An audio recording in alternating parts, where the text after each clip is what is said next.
Don't you find the markets fun?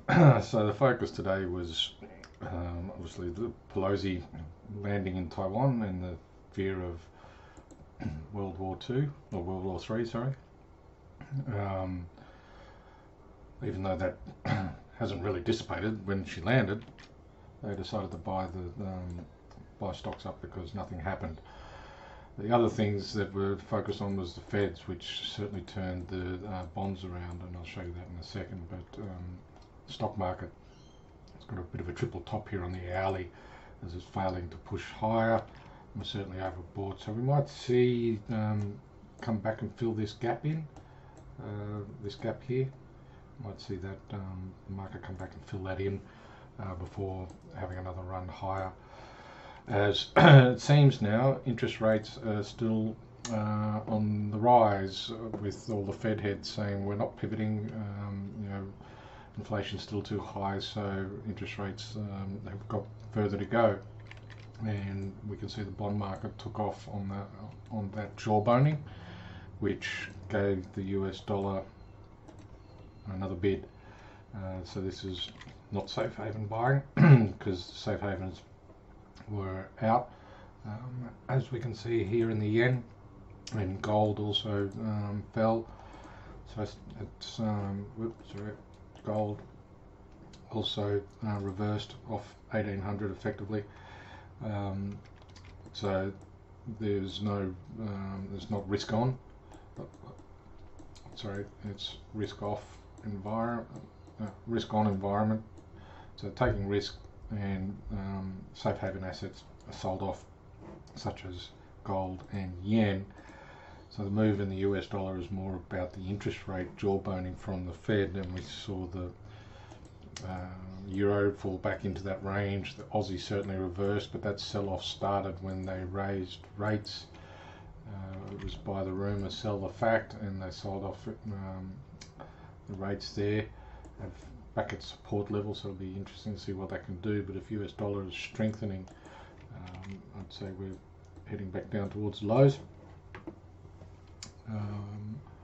Yeah, one day and a bunch of jawboning. Is that changing the trend? Well, inflation data does seem to have peaked. I guess we need to monitor that more closely to judge where interest rates are going to be. We won't see another FOMC meeting until September, so we've got 6 weeks or so until that happens. So it'll be market data dependent, and I think err on the side of caution is that this US dollar is still technically in an uptrend, and fundamentally, whilst they are in a recession and interest rates should be turning, the Fed is not really interested in saying that they're not in a recession yet, even though the technically a recession is 2 negative quarters of GDP, and they've had that. So technically they are in a recession, but they're saying no, we're not. And so they're trying to battle inflation, and interest rates are on the rise. So fundamentally, you got to go with the Fed because you can't fight them. And maybe US dollar buying is the option. I think pound, in terms of buying US dollars against something, if you're not trading the dollar index itself, the Aussies RSI is back at below 50. So's the Kiwi, so's the Euro. So to me, the option is probably the best option today is looking at the pound and buying the US dollar against it.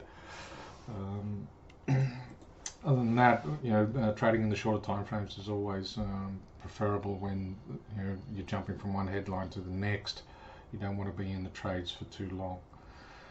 Stocks might be another opportunity, but certainly overheated, and there's a potential little run lower to fill this gap in, as mentioned.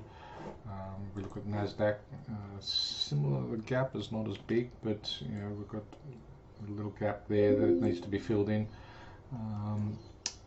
Aussie 200, well, there's several gaps that needs to come back and fill in. The first one would be this one here, fill that back in, and then maybe this one. So the Aussie finished of the day in the middle of the day. It's certainly in overbought territory and needs to have a retracement.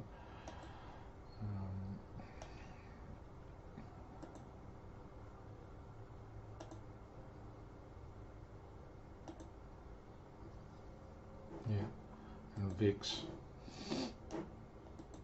the fear index, spiked a little on the threat of World War III.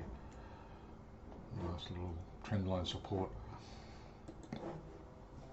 So I think that's pretty much it. We'll just quickly look in softs.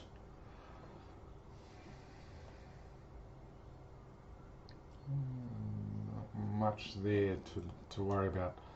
So US dollar against the pound, buy US against the pound, trade Aussie on the shorter time frame, or look at stocks. That's it for today, guys. All the best.